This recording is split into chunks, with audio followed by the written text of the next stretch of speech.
My girlfriend's family expected us to spend every holiday with them, and when we finally visited mine for Easter, they punished her by excluding her from a family wedding while inviting everyone else. I'm a 28-year-old guy, and I've been dating my girlfriend Kathleen, who's 26, for about a year and a half now. We both live in Portland, Oregon, where her entire family resides. Her parents, siblings, aunts, uncles, cousins, you name it. They're incredibly close and do just about everything together, from every birthday celebration to every holiday, and even random dinners. They're like a big, warm, tight-knit family. Meanwhile, my family is in North Carolina, including my parents, brother, sister, and everyone else. I moved to Portland for my job about 3 years ago, and given the distance and travel costs, I usually only make it back home twice a year. Typically for Christmas and one other occasion, like Easter or summer, depending on my work schedule and available flights. However, here's the catch. Kathleen's family has this expectation that we spend every single holiday with them. Thanksgiving, Christmas, Easter, 4th of July, New Year's, and all the birthdays and spontaneous celebrations in between. I brought up to Kathleen that I wanted to visit my family for Christmas this year, and her mom didn't take it well at all. She had a meltdown, insisting it was a tradition for the whole family to be together for Christmas, and accused me of being selfish for taking Kathleen away from them. Kathleen's stuck in the middle, and I feel really bad about it, but I also think I'm being fair. I suggested we could alternate holidays, perhaps spend Christmas with my family this year and Thanksgiving with hers, and then switch the next year. Or maybe we could spend Christmas Eve with her family, and Christmas Day traveling, or with mine. But her mom rejected every compromise, insisting that holidays are sacred family time and that if I truly loved Kathleen, I'd understand. The thing is, I do love Kathleen, and that's exactly why I want her to meet my family and for them to get to know her. So far, my parents have only met her through FaceTime, and my siblings haven't met her at all. When I go back home for Christmas, it's the only time of the year when my entire family is gathered together because my brother works offshore and my sister is in Atlanta now. Kathleen says she wants to meet my family, but whenever we plan for it, her family lays on the guilt.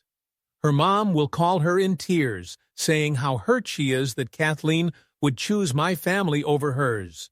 Her dad drops comments about how I'm luring Kathleen away, and her siblings make snide remarks like, "I guess we're not important anymore," whenever she mentions traveling. It's starting to feel like I'm seen as the bad guy simply for wanting to visit my own family. Kathleen's family acts as if I'm the villain for not wanting to spend all holidays in Portland. But I feel like I'm being reasonable. They see Kathleen all the time, whereas I see my family just twice a year. Am I in the wrong for not wanting to spend every single holiday with her family? Am I being selfish for wanting her to come meet mine? Edit. Several folks are curious about Kathleen's viewpoint. She does express a desire to meet my family and realizes how important it is, but she's really attached to her own family and has never missed a major holiday with them. She gets very anxious about letting people down, especially her parents. She has been attending therapy for anxiety, which has helped, but familial matters remain a major trigger for her. Comment 1.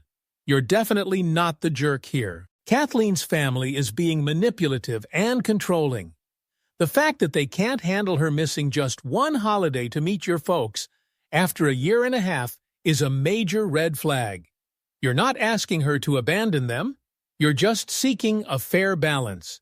Kathleen needs to set boundaries with her family, or this will only get worse. Reply. I've been second-guessing myself a lot lately. Setting boundaries is tricky because Kathleen has always been the good daughter who avoids rocking the boat. Her older brother moved to Seattle a few years ago, and there was a lot of drama when he began spending holidays with his girlfriend's family instead. Kathleen witnessed how upset her parents got, and I think she's scared of going through through the same ordeal. What makes it harder is that her family isn't outright hostile sit me well. They're polite and include me in activities. But there's this underlying expectation that I should just comply with whatever they want. For instance, they'll plan a family vacation and then inform us of the dates instead of asking if we're available. Or they'll schedule Kathleen's cousin's baby shower on the weekend I had planned for us to visit my family, and then act like I'm being difficult when I point out the conflict. Part of the issue is that they genuinely can't fathom why anyone would want to live far from family. Kathleen's mom has never lived more than 20 minutes from her parents and perceives my decision to move across the country for work as strange and selfish. She's commented on how real families stick together and how sad it must be for my parents that I abandoned them. So in her mind, I'm already the bad guy who chose a career over family, and now I'm trying to make Kathleen do the same. Comment 2. Everyone sucks here, but mostly Kathleen's family. They're being manipulative, but Kathleen also needs to step up. She's an adult in a serious relationship and has to advocate for you both as a couple. It's not fair to you or your relationship that she lets her family guilt-trip her into staying for every holiday. Reply, I appreciate the everyone sucks here judgment because I know I'm not perfect in this situation either. I probably could have handled some of these talks better, and I definitely got frustrated and snappy a few times when Kathleen canceled plans with my family last minute because her family had some emergency that required her presence. You're right that Kathleen needs to step up more, but I also want to provide context for why it's hard for her. Growing up, she's always been the youngest of 3 kids and the family peacemaker. When her parents fight, she's the one they both turn to for venting. When her siblings have drama, she's the one who fixes it. Her family has basically trained her to prioritize their emotional needs over her own, and breaking that pattern is really challenging. We've talked about it extensively, and she recognizes the dynamic is unhealthy. She's been trying to set small boundaries, like she used to answer every phone call from her mom immediately, even if we were on a date or in the middle of something important. Now, she lets some calls go to voicemail and returns them later. It's progress, but it's slow. Comment 3. You're not the jerk, and I say this as someone who had to deal with similar family dynamics. My ex's family was exactly like this. They acted like I was kidnapping him every time we wanted to visit my family. It never improved, and eventually, it ruined our relationship because he could never stand up to them. You need to have a serious conversation with Kathleen about the kind of future you two want, because this pattern will continue in all situations. Weddings, kids, major decisions, her family will always expect to be the priority. Reply, this is precisely what I'm concerned about. We've talked about marriage in the future, and I keep wondering what that would look like. Would we need to have the wedding here just so her family wouldn't have to travel? Would we need to live within 20 minutes of her parents forever? If we have kids, would her mom expect to be in the delivery room? Would every family vacation have to include her siblings and their children? I love Kathleen and want to build a life with her, but I also want that life to be ours, not just an extension of her family's expectations. Kathleen insists she desires the same when we're alone and have deep discussions about it. So, she's feeling completely overwhelmed by what her family expects from her and just wishes she could break free and have more independence. But whenever things get intense, like when her mom starts tearing up or her dad throws in those guilt-tripping comments, she can't help but give in. I've really tried to be patient and understanding because, let's face it, family stuff is super complicated. But it's getting to a point where I always feel like the odd one out, like I'm the one messing up their picture-perfect family thing. Honestly, I'm tired of feeling bad about wanting to do normal stuff, like spending Christmas with my own family or taking a vacation that doesn't revolve around her family's calendar. Then there's this comment about family coming first, and how if I truly loved Kathleen, I'd understand the importance of her family. The comment basically says I moved across the country, so I've made my choice about what's important to me. But honestly, I didn't make that decision lushy. HTLE. I got an amazing job offer that was just leagues better than anything I could find back home in North Carolina, offering better salary, benefits, and career growth. Kathleen and I have talked about possibly moving closer to my family, but for now, both our careers are here. It just doesn't make sense to me why I should have to give up seeing my family just because Kathleen's is nearby. I'm not asking her to choose between me and her family.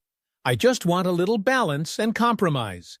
I get to see my family maybe twice a year, while she sees hers several times a month. Is it really too much to want to include my family in things like holiday traditions sometimes? If family comes first, then shouldn't Kathleen care about building a relationship with my family too? And shouldn't her family care about her happiness and our relationship? Right now, it feels like only her family matters, and mine is just there to be managed. A little while ago, I posted about this whole holiday situation with Kathleen's family, and a lot of folks suggested we try alternating holidays and setting firm boundaries. It sounded fair, so we gave it a shot. We decided we'd do Thanksgiving with her family and Christmas with mine. Even bought plane tickets to North Carolina. We told her family well in advance, hoping it'd help. At first, her mom seemed disappointed, but still understanding. That lasted maybe 2 days before the guilt-tripping kicked in. Suddenly, it was all about how this would be the first Christmas without Kathleen since she was it, and her sister Emma even got her kids involved, telling them Aunt Kathleen wouldn't be there, which obviously upset them. Kathleen tried to reason with them, explaining we'd be back for New Year's, but her little nephew started crying, worried we didn't love them anymore. Then her mom called, crying, saying she couldn't sleep because she was so upset about Christmas and all the things Kathleen would miss. The stress really got to Kathleen, affecting her sleep and eating. I suggested she talk to her therapist, which helped a bit, but she was clearly struggling. Thanksgiving turned into a bit of a disaster when her family basically staged an intervention at dinner. Everyone took turns expressing their hurt, and Kathleen just couldn't take it, having a full panic attack. We ended up canceling our trip to North Carolina. While my family was amazing and totally understanding when I called to cancel, it highlighted just how different they are from Kathleen's family. They just said, "We'll miss you, but we understand." Compared to that, her family's reaction was so intense. We stuck around for Christmas with Kathleen's family, but the day was filled with anxiety for her, even though she was with her family. Meanwhile, I called my parents and sent them gifts, but it wasn't the same as being with them. Kathleen wants to give the holiday thing another shot next year, but I'm really hesitant. I'm worried about how she'll handle it if her family puts her through that pressure again. And I'm starting to wonder if our relationship can survive in the long run if her family always comes first. I'd love to know if anyone else has faced this kind of situation and how they dealt with a partner's family having such a strong influence. Oh man, where do I even start? It's like we're caught in this endless loop of guilt trips and manipulation. After the whole Thanksgiving meltdown last year, where Kathleen just lost it, we decided to start alternating holidays between our families. Kathleen even got some wholesome from her therapist, practicing ways to deal with guilt, and we thought we were ready to face any pressure. We booked flights for Easter with my folks in North Carolina, super excited, and gave her family a heads up well in advance. We tried to keep it upbeat, talking up how thrilled my parents were to meet Kathleen and how my sister was planning this epic Easter brunch. But when we shared the news, the response was icy. No drama or meltdowns, just a frosty, "I see you've made your choice" from Kathleen's mom and a "hope it's worth it" from her dad. No attempts to block us, which felt like a step forward. Easter turned out great. Kathleen fit right in with my family, laughing over old photo albums with my mom, shopping with my sister, and even learning a new card game from my brother. She beat us all, and it was the most relaxed I'd seen her in ages. Returning to Portland, things took a weird turn. Her family's vibe was off, polite but distant. Dinners were less frequent, and we weren't included in smaller gatherings. Kathleen would hear about family dinners she wasn't invited to and get these vague excuses like, "Oh, we thought you were busy." Then when Kathleen's cousin Maya got engaged, things just spiraled. Kathleen and Maya had always been close, almost like sisters. Naturally, Kathleen thought she'd be a bridesmaid, but Maya didn't ask her. When we found out through an Instagram post that we weren't on the guest list at all, Kathleen was crushed. Maya mumbled something about limited venue capacity, but it didn't add up since other extended family and friends were invited. Kathleen's attempt to get answers from Maya's mom revealed the real deal.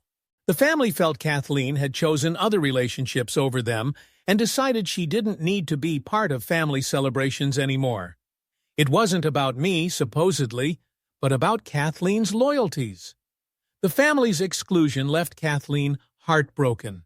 She blamed me, thinking if we hadn't gone to North Carolina, things might have been different. I tried to remind her that she enjoyed the trip and made the decision herself, but she couldn't hear it. She was just devastated by the family's cold shoulder. Now she's thinking of apologizing to her family, which might mean cutting ties with my family for future holidays. I'm torn because I love Kathleen, but her family seems set on icing her out unless she completely yields to their rules. It's like this epic tug-of-war between our relationship and her family's expectations. I'm not sure if things will ever change, or if these family dynamics are just too toxic to fix. Some folks online chimed in, saying Kathleen's family's move was a power play, deliberately punishing her for not falling in line. It's tough to hear that maybe Kathleen isn't ready for an adult relationship with all this family drama hanging over us. I've been patient, hoping her therapy helps, but it's clear that until she sets boundaries and stops making me the scapegoat for her family's behavior, we're both stuck in this damaging cycle. Every decision we try to make as a couple always seems to run through the filter of, what will her family think? Or, how is this going to affect her relationship with them? Whether it's planning a vacation, choosing where to live, or even deciding how to spend a weekend, it's like we've always got to consider her family's reactions and expectations. I genuinely love Kathleen, and I know she wants to change this dynamic. But let's be real. Wanting to change and actually changing are two very different things. Right now, she's so terrified of losing her family that she's prepared to compromise our relationship just to keep them happy. And honestly, it's tough watching her tear herself up inside, trying to please people who will never be satisfied until she completely surrenders her independence. Her therapist has been a great help, but progress feels painfully slow. Every little step forward she takes in setting boundaries, her family just figures out a new way to drag her back. They keep raising the stakes, and with things like that wedding snub, Kathleen gets more scared and more ready to give in to their demands. I'm seriously beginning to think we might need to take a break. This way, Kathleen can really focus on working through her issues without feeling like she's got to pick sides between her family and me. It's just not fair for either of us to keep struggling through this when she's not ready to truly prioritize us as a couple. Anyway, here's the latest on where things stand. I know it's been ages since my last update, and honestly, there were times I wasn't sure I'd ever share more because it all got so dark for a while. But loads of you have been reaching out, asking how things are going, and I finally feel like we're in a place where I can talk about it. After the whole shunning at the wedding situation, things got way worse before they got better. Kathleen ended up in a bad mental health tailspin for about 2 weeks. She was hardly eating, wasn't sleeping, and even started calling out of work. She was so desperate to fix things with her family that she considered some pretty drastic moves, like breaking up with me entirely, or moving back in with her parents to prove her loyalty. It was her therapist who eventually suggested she take some time off work and dive into intensive therapy. At first, Kathleen resisted, because admitting her family's behavior was abusive was a huge step. But that wedding incident really opened her eyes to how cruel they were being. So for those 3 weeks of therapy, she stayed with a friend, cut off contact with her family, and we didn't talk either. It was the longest we'd gone without speaking since we started dating, and I was preparing myself for her to choose them over me. But when Kathleen came back, she was different. She was still sad and hurting, but she wasn't angry with me anymore. Therapy had helped her see the manipulation and control her family had exerted not just recently, but throughout her entire life. She realized that their closeness was more of an unhealthy entanglement, and their love was always conditional. Kathleen made the brave decision to step back from her family. She wrote them a letter explaining she needed space to work on her mental health and wouldn't be attending family events for a while. Her family reacted as expected. Lots of tears, accusations that her therapist was brainwashing her, and demands that she come home to hash things out. Kathleen was tempted more than once to go back, but she remembered how good she felt during that Easter weekend with my family. It was the first time in her adult life she'd felt genuinely relaxed and happy without having to constantly manage anyone else's emotions. We're back in couples therapy now, working to rebuild what we have. It's been tough because this whole thing brought a lot of trauma for both of us to deal with. I had to address my own feelings of resentment toward all the manipulation and drama. And Kathleen had to learn how to be in a relationship without constantly wondering about her family's approval. But we've been making progress. Kathleen started making decisions based purely on what she wants, not on what her family might think. We're finally planning for a future together instead of just barely surviving the present. A few months back, I proposed to Kathleen, and she said yes right away. For the first time, she didn't instantly start stressing about how her family would react. We're planning a small wedding next year with just our closest friends and my family. Kathleen decided not to invite her family, which was incredibly tough, but ultimately the right decision for her. Her family found out about our engagement from social media when Kathleen posted a picture of her ring. Their reaction was predictable: grief, anger, and claims that I'd taken her from them, mixed with dire predictions that she'd regret this choice. Her mom even left a voicemail insisting Kathleen was throwing away everything important for a guy who'd never love her as they did. Kathleen listened to it once, then deleted it, saying she felt more pity than anger toward them. Kathleen's been in therapy for over a year now and has developed much better coping strategies for handling their manipulation. We're not completely cut off. She still sends her parents birthday and Christmas cards and remains open to rebuilding the relationship if they ever go to therapy and own up to how they've affected her. However, she's not holding her breath waiting and isn't sacrificing her happiness while she waits for them to change. Things aren't perfect. There are days when Kathleen grieves for the family she wished she had. Holidays are particularly difficult because she misses the traditions and sometimes doubts her choices, especially when she sees happy family snapshots online. But overall, we're doing really well. Kathleen's healthier and happier than I've ever seen her. She's exploring interests and friendships she'd shelved due to family drama. And we're building a life together based on what we genuinely want, not on someone else's expectations. My family has practically taken Kathleen in as one of their own. My mom calls her every week just to chat, and my sister is already planning her trip for our wedding. It's not the same as having a healthy relationship with her own family, but it's definitely helping Kathleen see what functional family ties should look like. I'm not sure if we'll ever reconnect with Kathleen's family. A part of me wishes they'll eventually understand what they've lost and try to change, but I'm not counting on it, and neither is Kathleen. We're creating our own family now, and it feels amazing to do it without always looking over our shoulders. For anyone dealing with a similar family dynamic, it can get better. But it takes a lot of hard work, and the person dealing with a toxic family has to prioritize their own mental health over just keeping the peace. It's not easy, but it's definitely worth it. Huge thanks to everyone who offered support and advice over these past couple of years. This community kept me from feeling utterly crazy during some really tough times. Let me know your thoughts in the comments below. And if you enjoy hearing stories like mine, don't forget to subscribe. See you next time.